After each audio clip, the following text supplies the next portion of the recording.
Hello there. If you use Pro Tools, I imagine this screen looks familiar to you.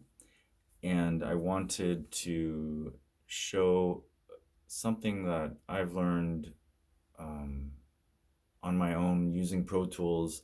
As you do, it can be an expensive program. This is actually the free version, which is called ProTools First. But I have a vocal track here in dark blue and then a light green copy of that same vocal track. So the top view is looking at the vocal track in the volume mode, and then it can look like the other one. I can have them both in waveform mode. So the waveform shows you here. So the thing about the volume um, optic, or the window of, you're looking at it through the volume lens, and on this track is the same as this upper track. All I've done is I've added reverb to this track. So I'm trying to make my sound larger for my vocals than it would be with a single track, but I'm not going to do a stereo track. So I did a mono track of me singing. I copy and pasted it here to a new track. I added reverb to this new track. I went back to my previous track, my original track, and they line up perfectly, of course. And then I added compression, and you can talk about reverb and compression all day, and then to each track, I EQ'd them, bringing up some of the highs and some of the lows and EQing it, just a basic EQ run. So we have the volume vision here, and what we're seeing is the volume is straight across. And generally, you don't want your volume to change too much. However, I'll put this back to waveform view, and I'll go here and I'll pull up volume view. Here, where I've had some trouble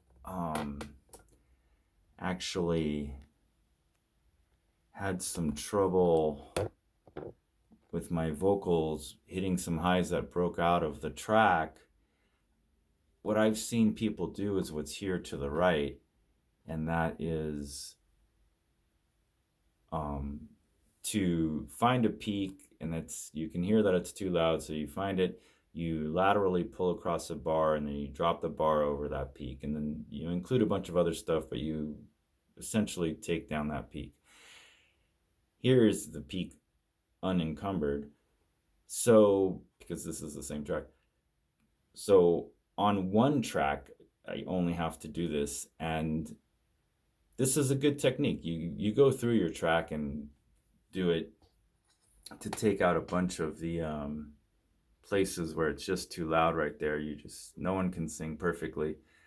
But what I've been doing is here, this triangle looking guy, and to me, this really is smoother in that I line up my peak of my drop right with the peak of the sound I'm trying to attenuate, and I want to attenuate it smoothly.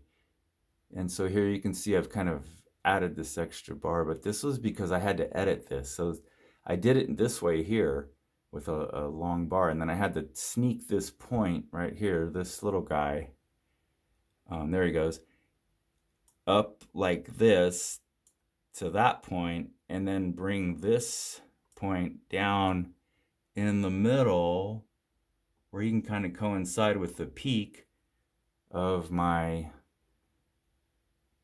vocal breakout point. So I'm muting, this line is a volume line, so I'm taking down the volume there in a sharp way, and it's better than just taking it down in a flat manner the way it was. So this is what I wanted to show tonight. And when you're using software like this and you're learning it, one of the most important things in Pro Tools and every software is to, when you're frustrated and working through things, you must think of how you would have written the software for someone else to interpret, and think of it like, how would you write it? So it can help you work through the mental mind game that is learning new softwares. Anyway, good luck with Pro Tools. Let me know if you have any questions.